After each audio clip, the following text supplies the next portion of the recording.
Right folks, and welcome back. It's another part of the Land Rover restoration video. So yesterday I sprayed the bulkhead with the etch primer. It's had 24 hours to go off, so I'm going to kind of set it up on a stand. And I'm going to brush paint it with red oxide for this coat. I'm waiting on a new spray gun to come for the compressor to do like little bits, and when we spray the Land Rover properly, we'll use the Wagner 350M paint sprayer because it does a far better finish. But it just takes a lot to set that up. You know, the length of the hose, you waste about 1 litre of red oxide just to spray a small area. So I'm not going to use that. I'm just going to use a brush, and then we've got a wee bit of filling where they've drilled holes for the galvanising that are in the wrong place. I'm waiting for fiberglass filler to come. Couldn't get that anywhere in Stranraer. Screwfix don't sell it. So this is a problem. Like, Screwfix has come into our town, and a lot of smaller shops have now shut that sold all these other products. So it's a double-edged sword into these big multinational companies coming in. Let me know what you think down in the comments. And another bad day, we have 4 vans for work, and seemingly insurance is going through the roof. We've just reinsured the Range Rover, and that went up about £150, so it's about £450 we're paying now. We're not exactly youngsters, and we've got full no claims, rural postcode, low crime area supposedly. Our van insurance has just doubled, so for 4 vans, bearing in mind there's only ever 2 on the road and there's only 2 of us driving, named drivers, they're wanting over £3,000. So we've got no option, but we're selling the vans anyway and we're buying newer ones, but we're going to have to just manage with 2 vans and possibly hire one when one breaks down, or take a week off work. Anybody else experiencing stuff like that, let me know. But I just think, I'm 42 years old, Heather's 7 years older than me. You know, no driving convictions, no accidents. Bloody hell, you know, £3,000 to insure 4 vans is a fortune. Right folks, I wasn't really going to film much of this. It was just a bit tedious watching me paint. But I thought I was going to explain, you know, some of the process and what I'm thinking. So I've had a few people on Facebook say, you shouldn't be painting a galvanised bulkhead, you shouldn't paint a galvanised chassis. So the chassis is coming this week and we are going to paint it. Now, there seems to be a lot of confusion over galvanisation. People think it's like something that they put on and it makes something last forever. Well, it's not. Galvanisation is a sacrificial process. So if you search on like Google, you will find people that have had galvanised chassis fitted 15, 20 years ago, and they're rusting, and the rust is coming through the galvanisation. And that is what happens, you know, when that chassis is exposed to salt and the usual sort of stuff that you get on a road, it sacrifices itself. So if you've got no other protection, the first thing to sacrifice is the galvanisation, and it does its job.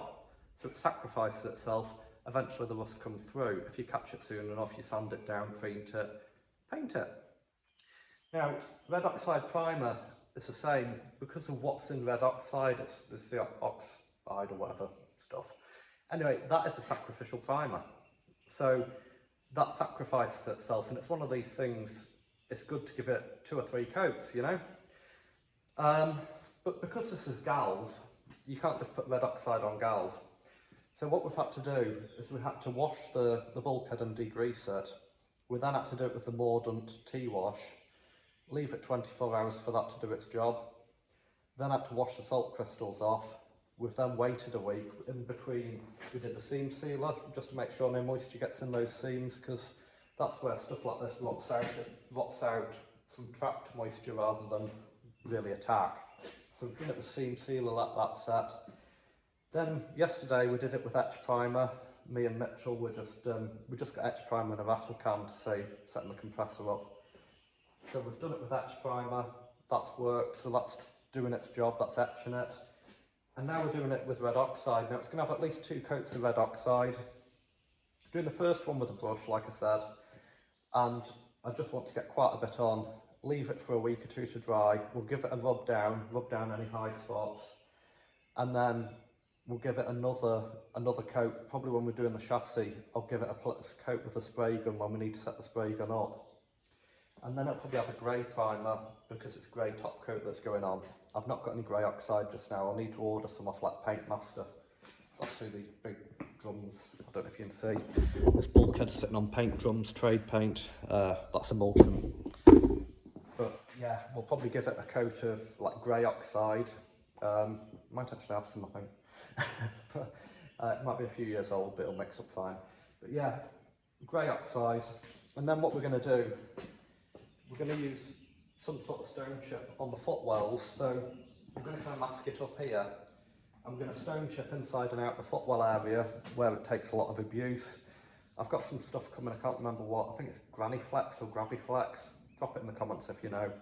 But I'm going to hit it with that when I do the top coat on the chassis. And then you can paint over that, so I can just give it all a top coat of grey. And the paint we're using is Massey Ferguson Stoneleigh Grey.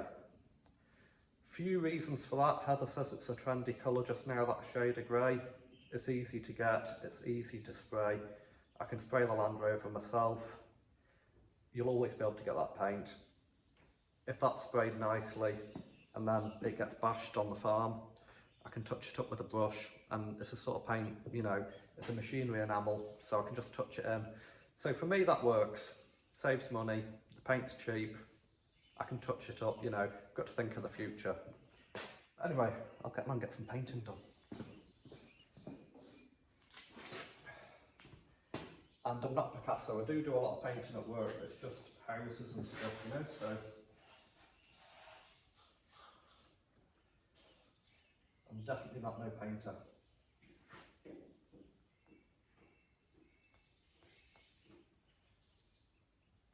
Having grown up on a farm, I do love red oxide.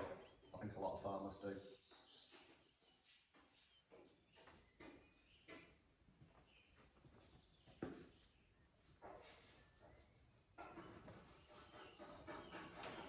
Oh, and something that came up on Facebook last night.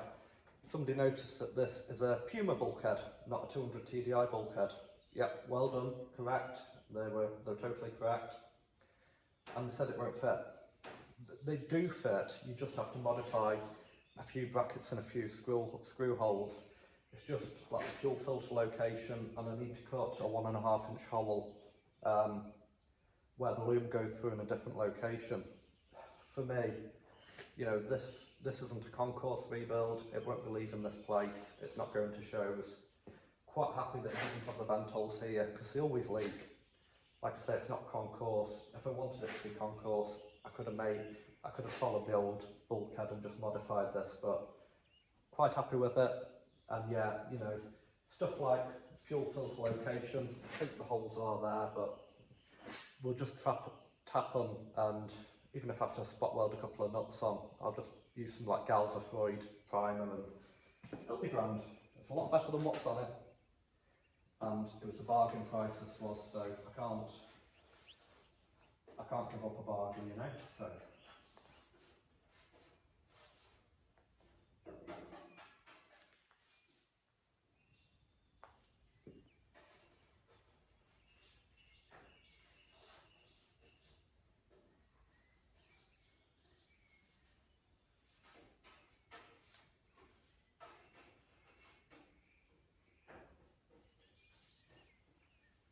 quite like the fact that obviously the etch primer is grey and this is red, because you really can see it. It's quite dark in here because we've got no roof lights, and there's not a lot of lighting because I've not finished the lighting, so you can see where you're going, but yeah.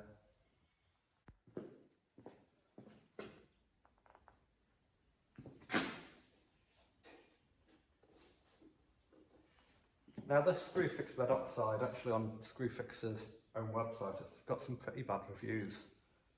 Some people say it's great and some people say it's rubbish.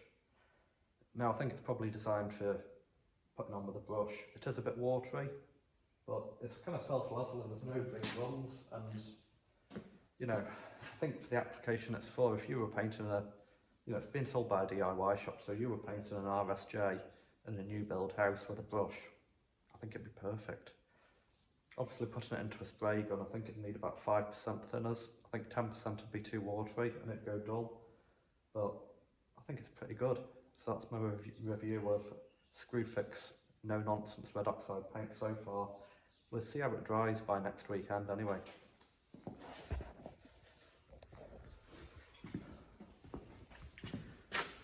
So we've nearly got one side done.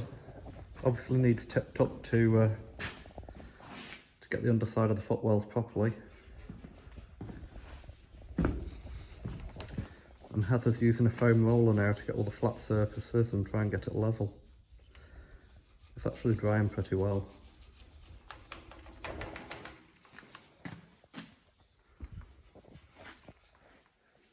Right folks, so we've got the Polaris that was on fire yesterday back in the workshop. It's had time to cool down, and we've found out what the problem is. I can't even get a video of that, but there's a ECM module in there called Shore Power that controls the cooling fan, which was the issue, and voltage regulation. So it seems to be a common fault on these older Polaris that unit goes faulty and you need a bypass kit. The bypass kit's only available in the US and it's $489, so with shipping that's probably about 550 quid. A lot of money on an old bike. That's what's failed, and that's what was causing the battery to smoke. So it's overcharged the battery. The ECM's basically set on fire. There doesn't look a lot of damage apart from it being very wet, because we had to keep dousing it with water. I was taking the battery off while the battery was hissing and the smoke coming out, so it wasn't very nice at the time. But we've kind of saved her. My mechanic doesn't want us to fix it. He thinks we ought to buy a scrap Honda, a very old Honda with a good engine and a rotten chassis. And he says he'll make the engine fit in that. Let me know down in the comments what you think. Anyway, this is supposed to be a video about a Land Rover. So the bulkhead's mostly painted now. Obviously it's wet, so I don't want to tip it up and do the underside. So it's just the underside of the footwell and the transmission tunnel. Now for a brush and roller paint job, I don't think it's come out bad. That's one good coat of Screwfix red oxide. Obviously the important bits we will give a rub with wet and dry paper next weekend. We've used about 3/4 of one of those tins, so that's 750 millilitres I think. So we've used about half a litre to do one coat on the bulkhead. Probably a bit more than I thought we'd use, but let me know what you think. We'll give this a rub down like I said, and we'll spray it next time. I will tip it up on Saturday and paint the undersides, give it a couple hours to dry, but this is pretty fast drying. I know we've got good weather just now, it's nice and warm, but I don't know if my finger, yeah look, it's nearly touch dry. Obviously it'd be a lot better if it was a spray job, but first coat I just thought it was a good idea to get in there with the brush, you know, see all those nooks and crannies, like these little bits. When you're spraying it, you just, like, the paint doesn't go in, it kind of blows back. If that makes any sense. But yeah, so the next job's the back body off. Like I said in the last video, we've got like all this padding to strip out. I'm toying with the idea of putting a bulkhead removal bar. I struggle to drive a classic Land Rover because my knees and my back. So I think before this body comes off, we'll probably put a bulkhead removal bar in. Quite a bit of work to be done to this. It's not in as bad a condition as it could be. There's no big holes in the floor. There's a few where the pop rivets have been. Underneath, luckily, I think obviously it's been owned by a farm. I don't know if anybody can see that. That's covered in black bitumen. So in some ways that's good, in some ways that's going to be a bitch to get off. These ribs here, you can buy these replacement galvanized. They are a lot of money. So I think just now I'm going to put off ordering them, and I'm definitely going to take these off. If they're solid, I'm going to have them shot blasted along with these cappings. I'm going to get a price for galvanized. Like I say, we're going to get the back body off. We'll get that reinforced with the bulkhead removal bar. Take these cappings off, take them ribs off underneath. Everything that's aluminium will clean up. Obviously you've got to be careful, can't just use a wire wheel, so you've got to be really careful. But we'll clean it up. We'll get some of the body filler up the back here. I was going to buy a replacement panel, but I think I'm not going to. And these end caps, these are fairly readily available in galvanized, so I'll buy 2 of these from YRM. galvanized, but these top cappings, if you can get them, they're about 500 quid.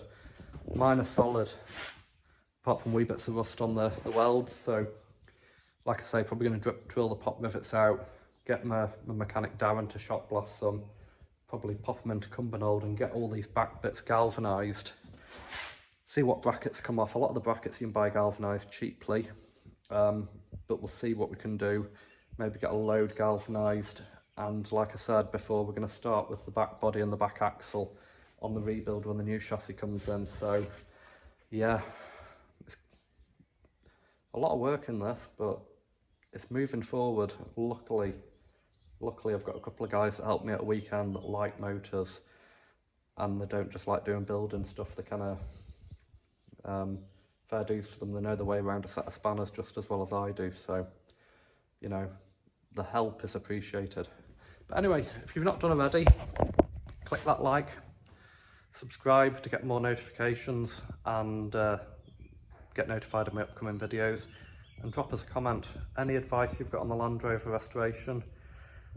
It is 26 years since I last did a Land Rover up, so things have moved on. Stuff like galvanised chassis and galvanised bulkheads are more available, and a lot of the replacement parts are more available. The last one I did up, you know, a lot of it was genuine Land Rover stuff, etc., that you had to get, and even, you know, my spray skills back then weren't very good.